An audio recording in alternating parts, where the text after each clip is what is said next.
નમસ્કાર વિદ્યાર્થી મિત્રો, જીપીએસસી ક્લાસ 1-2 ની એક્ઝામ્સમાં ઘણા મોટા પાયા પર પરિવર્તનો આવ્યા છે, તો તેના વિશે આજે આપણે વાત કરીશું. જો તમને યાદ હોય તો થોડા સમય પહેલા હસમુખભાઈ પટેલે વાત કરી હતી કે ક્લાસ 1-2 ની પ્રિલિમ પરીક્ષા 6 એપ્રિલે લેવામાં આવશે, તો 3-4 દિવસમાં એના નિયમો જાહેર થઈ જશે અને તેના માટે અરજી માટે થોડો સમય ઓછો લઈ શકે છે, બરાબર. પણ પછી જોવામાં આવ્યું કે થોડા સમય બાદ એક નવું ટાઈમ ટેબલ જાહેર કરવામાં આવ્યું કે જેમાં જે અગત્યની આપણી ક્લાસ 1-2 અને સુપર ક્લાસ 3 ની એક્ઝામ હોય છે તેની પ્રિલિમિનરી પરીક્ષાની તારીખ અને મુખ્ય પરીક્ષાની તારીખનું એક નવી તારીખો બહાર પાડવામાં આવી, જેના માટે કારણ જણાવતા કહેવામાં આવ્યું કે આ બધી પરીક્ષાની જે વર્ણનાત્મક પ્રકારની મેઇન પરીક્ષા હોય છે તેનામાં સારો એવો સમય જતો હોય છે કે જેથી હવે આપણે પરીક્ષાની તારીખ થોડી ચેન્જ કરીએ, થોડી આપણે મોડા કરીએ છીએ 15-20 દિવસ, કે જેનાથી મૂલ્યાંકન પ્રક્રિયા ગુણવત્તાસભર રીતે થઈ શકે. તો તે હેતુથી પરીક્ષાની તારીખ ચેન્જ કરીશું, બરાબર. એટલે તમે જુઓ છો કે જીપીએસસી ક્લાસ 1-2 પરીક્ષાની જે તારીખ નક્કી કરવામાં આવી એ કઈ તારીખ કરવામાં આવી છે, તો એ તારીખ કરવામાં આવી છે 20 એપ્રિલ 2025, બરાબર. સો 20 એપ્રિલ 2025 ના રોજ જીપીએસસી ક્લાસ 1-2 ની તારીખ લેવાનું નક્કી કરવામાં આવ્યું હતું, પણ હજુ સુધી એના માટેનો સિલેબસ કે એના માટેના નિયમો જાહેર કરવામાં આવ્યા નહોતા. એ ક્યારે તારીખ કરવામાં આવ્યા, તો એ કરવામાં આવ્યા છે માર્ચ 3, 2025. તો 3 માર્ચ 2025 ના દિવસે ગુજરાત ગવર્મેન્ટના ગેઝેટમાં આખી આ જીપીએસસી ની પરીક્ષાની જે નવી પેટર્ન છે તેને રજૂ કરવામાં આવેલી છે. તો તેના વિશે આપણે જોવાનું છે અને એને આપણે સરખામણી કરીશું કે પહેલાની જે પરીક્ષા થતી હતી ક્લાસ 1-2 ની છેલ્લા 7-8 વર્ષથી એક સેમ જ પેટર્નમાં થતી હતી, તેમાં શું પરિવર્તનો આવ્યા. તો જો જીપીએસસી એ પેટર્ન તો સેમ જ રાખી છે કે પહેલા પ્રિલિમ લેવાશે, મેઇન્સ લેવાશે અને પછી ઇન્ટરવ્યુ લેવાશે, પણ એની અંદરની જે પેટર્ન છે એક્ઝામિનેશન લેવાની, ક્વેશ્ચન્સ છે, નંબર ઓફ ક્વેશ્ચન્સ છે, સિલેબસ છે, એમાં ઘણા ચેન્જીસ કર્યા છે. તો જો સૌથી પહેલા આપણે વાત કરીએ પ્રિલિમિનરી એક્ઝામની, તો પ્રિલિમિનરી એક્ઝામમાં સૌથી પહેલા જો આપણે જોઈએ તો 200 ક્વેશ્ચન કરી લેવામાં આવ્યા છે, 200 માર્ક્સ કરવામાં આવ્યા છે. જો હજુ આપણને અહીંયા કશે એવું નથી લખ્યું કે 200 ક્વેશ્ચન પૂછાશે. 200 ક્વેશ્ચન થશે કે નહીં એનો હજુ આપણને કોઈ આઈડિયા નથી, બરાબર. તમે આ પેટર્ન જુઓ ધ્યાનથી, તો આ પેટર્ન જે છે તે યુપીએસસી સ્ટાઇલ પેટર્ન છે કે યુપીએસસી માં કઈ રીતનું હોય છે એને થોડી સરખામણી કરો. તો યુપીએસસી માં બે પેપર આવતા હોય છે, GS1 અને CSET. GS1 હોય છે 200 માર્ક્સનું અને CSET હોય છે 200 માર્ક્સનું, બરાબર. પણ CSET જે હોય છે ક્વોલિફાય હોય છે, જે અહીંયા નથી રાખવામાં આવ્યું.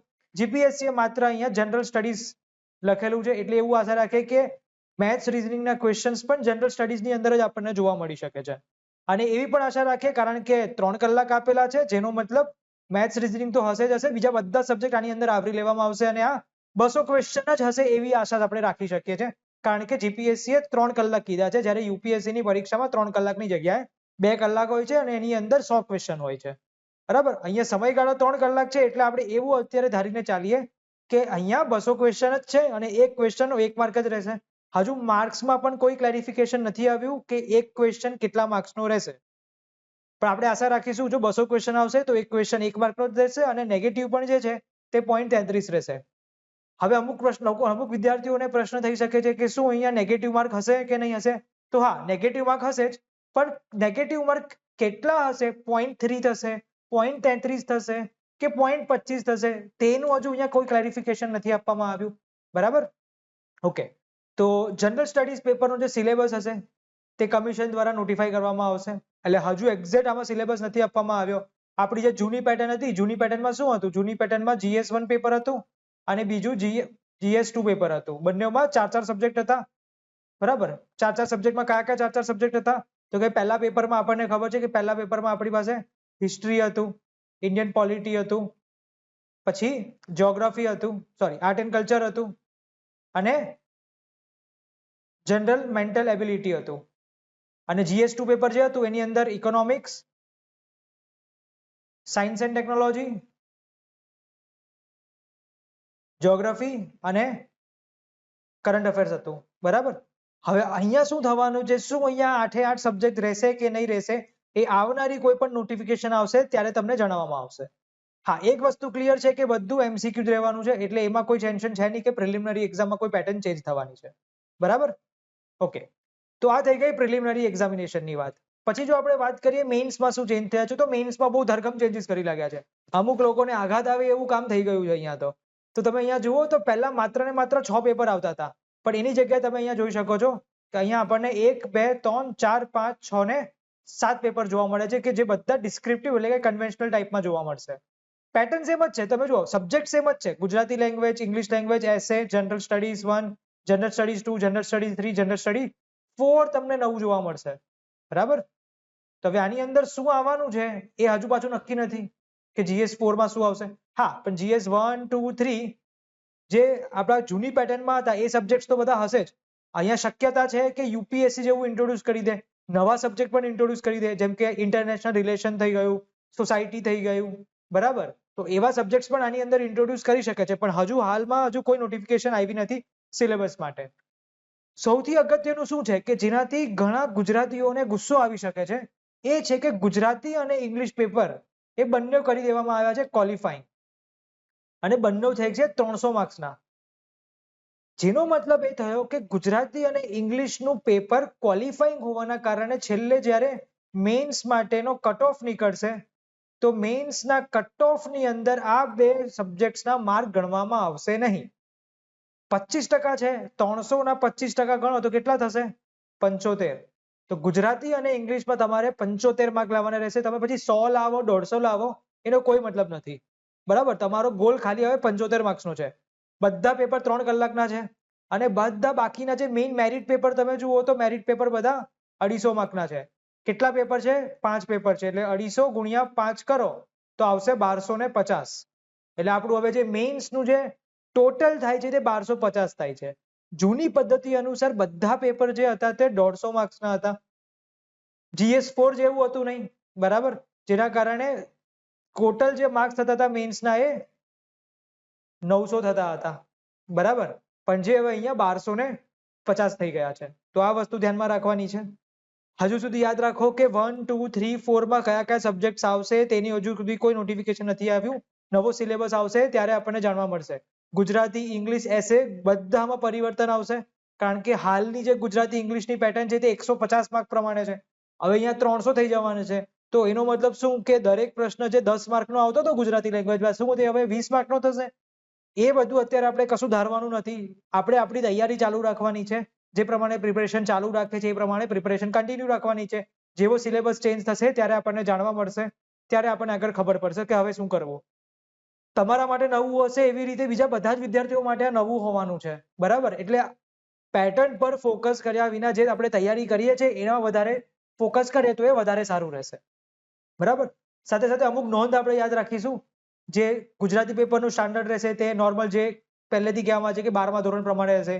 ઇંગ્લિશનું પણ 12મા ધોરણ પ્રમાણે રહેશે. Minimum qualifying standard for paper 1 and paper 2 shall be 25% of the total marks. જે આપણે વાત કરી ગયા છે આગળ કે 25% લાવવાના રહેશે, 75 માર્ક્સ લાવવાના રહેશે. બરાબર. અને standard and course content of the syllabus for the general study paper shall be a degree level. ઘણા લોકોને એવા હોય છે કે 12th બેસિસ વાળું જનરલ સ્ટડીઝ છે. નહીં, ડિગ્રી લેવલ વાળું જનરલ સ્ટડીઝ હોય છે. બરાબર. ચોખ્ખું લખેલું છે સિલેબસ. દરેક પેપરનો સિલેબસ જે છે તે કમિશન દ્વારા હજુ નોટિફાઈ કરવામાં આવશે, એટલે જૂનો સિલેબસ લઈને અત્યારે ચાલવું નથી. મેઇન્સ પેપર જે હશે તે કન્વેન્શનલ ટાઈપ એટલે કે ડિસ્ક્રિપ્ટિવ ટાઈપ રહેશે. બરાબર. અને છેલ્લે પર્સનાલિટી ટેસ્ટ આવશે જે 150 માર્કનો રહેશે. એટલે આથી તમે જુઓ તો પ્રિલિમ માર્ક તમારો થઈ ગયો છે 200 માર્ક્સનો, મેઇન્સ માર્ક તમારું થઈ ગયું છે 1250 અને ઇન્ટરવ્યુ તમારું થઈ ગયું છે 150. એટલે જે ફાઇનલ થશે તે તમારું 1400 માંથી હવે ફાઇનલ કટ ઓફ નીકળી શકે છે. બરાબર. તો આ રીતના ઘણા પરિવર્તન આપણને જોવા મળી રહ્યા છે. હવે તૈયારીમાં શું ચેન્જ કરવું આપણે? તો તૈયારીમાં અત્યારે હાલ પૂરતું કશું ચેન્જ કરવાનું ના હોય. તમે જે રીતની તૈયારી કરી રહ્યા છો એ જ તૈયારી તમારે કન્ટિન્યુ રાખવી પડશે. હવે પ્રશ્ન અહીંયા એ છે કે શું ગુજરાતના લોકો આનો વિરોધ કરશે? વિરોધ કરશે તો પરીક્ષા પાછી ખેલાશે, એવું બધું પણ થઈ શકે છે. પણ એની સંભાવના આપણે યાદ રાખવી બહુ ઓછી રહેશે, કારણ કે હસમુખભાઈ પટેલ થોડા સ્ટ્રિક્ટ છે. તો પરિવર્તન કરવું હોય એક્ઝામની તારીખમાં કે એવી રીતની કોઈ આશા નથી કે પરિવર્તન થાય. બધા જ માટે આ નવું રહેવાનું છે. બરાબર. એટલે બધા માટે ચેલેન્જીસ સરખા જ છે. તમે જો છેલ્લા 1-2 વર્ષથી તૈયારી કરી રહ્યા છો તો તમારે તમારી તૈયારી પર ફોકસ કરવાનું છે. હા, જે નવા વિદ્યાર્થીઓ છે તે લોકોને થોડું આ ચેલેન્જિંગ થઈ શકે છે તો એ લોકોએ થોડું પ્રિલિમ પર ફોકસ કરીને પ્રિપેરેશન કરવી કે જેથી નેક્સ્ટ અટેમ્પ્ટ જ્યારે આપો ત્યારે તમારે પ્રિલિમ પોઈન્ટ ઓફ વ્યૂ કોઈ પ્રોબ્લેમ નહીં થાય। હાલમાં અત્યારે કેવું ચાલતું હતું કે GS1 GS2 બે પેપર આવતા હતા, 400 માર્ક્સ આવતા હતા, 400 માંથી તમારા 150 થી 200 વચ્ચેનો કટ ઓફ આવતો હતો અને પ્રશ્નના દરેક સબ્જેક્ટના કેટલા પ્રશ્ન આવતા હતા એ પણ ફિક્સ હતા। મોસ્ટલી આપણે જોઈએ તો 400 ક્વેશ્ચન્સ આવતા હતા અને 400 ક્વેશ્ચન્સ માંથી દરેક સબ્જેક્ટ માટે તમે જુઓ તો એપ્રોક્સિમેટલી 50 ક્વેશ્ચન હતા એટલે 50 ગુણ્યા 8 400 થતા હતા। હવે શું થવાનું છે? હવે માત્ર 400 ની જગ્યાએ 200 છે। તો કઈ રીતનું રહેશે એ આપણને જેમ જેમ સિલેબસ કમિશન નોટિફિકેશન આપશે એમ આપણને જાણવા મળશે, બરાબર?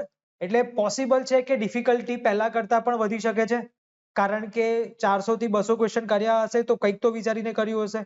સેમ તમે જુઓ તો યુપીએસસી ની સેમ સ્ટાઇલ ઓબ્ઝર્વ કરી રહ્યા છે। જીપીએસસી ના જે તમે પેપર 7 પેપર જુઓ તો એ બેઠા યુપીએસસી ના સ્ટાઇલ જેવા છે, માત્ર શું નથી તો કે ઓપ્શનલ સબ્જેક્ટ નથી, બરાબર? તો બાકી સેમ યુપીએસસી ને પેટર્ન ફોલો કરી રહ્યું છે, બરાબર? તો વિદ્યાર્થીઓએ અત્યારે કોઈ પણ મૂંઝવણમાં મુકાયા કર્યા જે પોતે તૈયારી કરી રહ્યા છે એ તૈયારી ચાલુ રાખવી કે જેથી આવનારો જે સિલેબસ હોય તેને અનુસંધાનમાં પછી આપણે થોડું એમાં મોડિફિકેશન કરી શકીએ। આપણી પાસે સમય ઘણો ઓછો રહેશે પણ કન્ટેન્ટ તો એ જ રહેવાનો છે, હિસ્ટ્રી જ રહેવાનું છે, પોલિટી જ રહેવાનું છે, એમાં કોઈ ચેન્જ તો પરિવર્તન આવવાનું નથી। ક્વેશ્ચન પૂછવાની રીતમાં કદાચ ફેરફાર થાય પણ આપણે પહેલેથી જ જો ઊંડાણમાં તૈયારી એવી રીતની કરેલી હોય તો એમાં પણ આપણને વાંધો આવી શકે નહીં, ઠીક છે? તો આઈ હોપ તમને જીપીએસસી ની નવી પેટર્ન જાણવામાં આવી ગઈ હોય, ઠીક છે?